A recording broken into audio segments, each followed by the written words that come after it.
So next story. Can we tell you a story when you didn't make a top 100 out? You can go ahead. Is it still running? No, okay. Remember when you didn't make the top 100? I remember it very well. You This don't even guy, know the story, do you? right?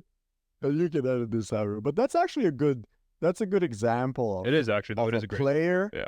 and the connection that him and I have. Exactly. Yeah. So you can edit to around this, right? But he was with me since grade 7, right? Definitely the biggest turning point All right. by far. All right. Yeah. All right, that's actually a good one for the podcast. So take him for example. So here we go to he plays grade 8 for me, so he played some games he didn't play and all this other stuff, right? And it was an okay year for him because when I took over the team, he was a starter.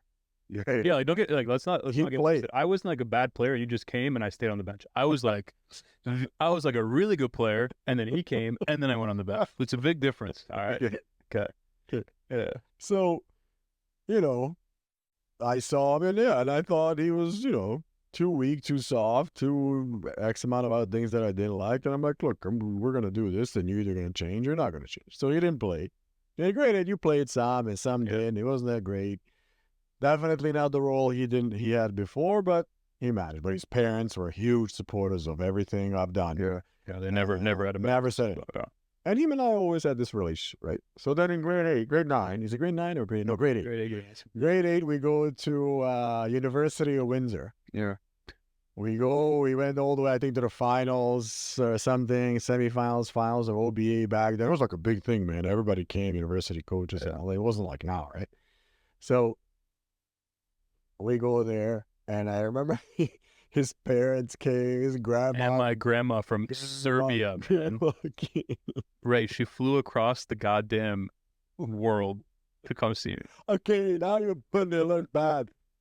Anyhow, so then we play, and I don't put him at all.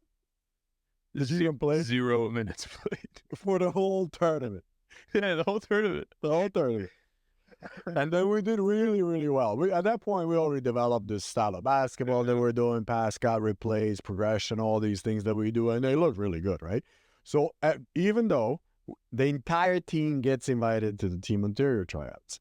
Entire team. Everybody. Yeah. Like, they did so well, they were like a completely different style of basketball. So everybody gets invited, and then they did a first weekend. Yeah, it's like, I don't know, let's say 150 kids. 150 and the kids. first weekend, they cut it to 100. Yeah, cut down, whatever. Yeah. Everyone makes it. Every kid on the team, except you. I was like, yeah, you could have just give me a spot, just do it. He's the only one that gets cut. And that's where, for example, I remember that I saw that. And then I remember we were having a practice. The fast code. Yeah, we were having a practice. And at that time, for example, I was like, okay, I'm driving. And that time you ask, do I ever reflect? Yeah, and I'm driving. It's like a day or two after. I don't think I even told you this. I'm driving, and I'm like, okay, now I got to do something because he might quit. Like, and I was very close. It was a hard one to take. Yeah. Like, he didn't play. It's going to be hard for me to explain to him now to believe in what we do because the result, you know what I mean? One thing is for him to believe in what I will give him time, but he can also connect in his head, well, what you're doing doesn't work because I'm getting cut from everything, right? So then I'm walking in, and his mom waits for me at the door. Because I was at home First time ever. depressed. First, I never talked to his mom about anything other than life. Yeah. His parents and me were like, we never talk about basketball. Not even now. Yeah. So mom is like, oh, it's bad. It's, he punched the wall. I moved my bedroom from upstairs to in the basement. I was like, nobody come down there. Like, I was literally in a little depression, like a 14-year-old, 15-year-old depression. And comes in. And at that point, mom tells me all this. And I'm like, well, and at that point, it was like, well, here's that moment. Either, you fall off the cliff or you go over and rebuild yourself. And I remember, our conversation was, but when I saw him, I knew. I'm like, that man quit. We had a short conversation. Yeah. Like, we talked about, I told him, typical stuff that I would say, fuck, they know, like that type of look at the fucking coach, it doesn't matter, forget them, it doesn't really matter, just freaking Team Ontario, who cares, blah, blah, blah, and he, you just got to keep doing it. It was a short conversation, maybe 3-4 minutes. 3-4 minutes maybe about it. And then where he really excels is that he just went this way in effort and training and trained more and came more sessions. And then after that, in grade 10, he played more. By the time grade 11, he was best out of all of them. Like even better than Fiando was in those ages. Fiando had the same thing. Yes, Fiando had the same thing. Fiando had the same thing, but at a different point. Fiando got hit in grade 11. We went to USA, he didn't go. And then rose up. Because he wasn't, and at that point, he also just took it in the face. And again, also started going to more sessions, going 6 days a week, training. And then he also did, I think that's you're going to hit that point. Yeah.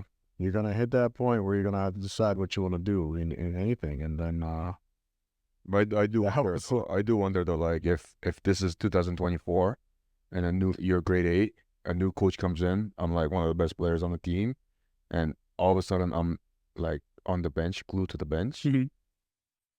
Do you probably move teams? Like if it's like nowadays, obviously you are who you are. Yeah. But then does that change with all these other things? Yeah, I think around you? Obviously when you're sitting here in this situation and talking, it's easy to say, but I honestly do believe, because of what he said, the way my parents are, and the voices that I would have instructing me on how to, make my decisions would be the same regardless of the time, because it's just my family. So I think maybe I'd be much more tempted, probably because of the options, but I think at the end of the day, I'd still stay exactly where I was. And like he said, when that whole thing happened, my parents supported me, but they also weren't coddling me, and it was just a thing inside me where I decided that, it's just going to piss me off even more. I'm going to work even harder. And I think if that's 2012 or 2024, I think that inside me would be the same, to just attack it kind of head on. So I guess we'll never know. I guess when mind you, in grade 8, he looked like this. It's pointing to the tripod, by the way. He looked like a tripod. His legs and arms were like the tripod legs. I was a nimble guy. Yeah, but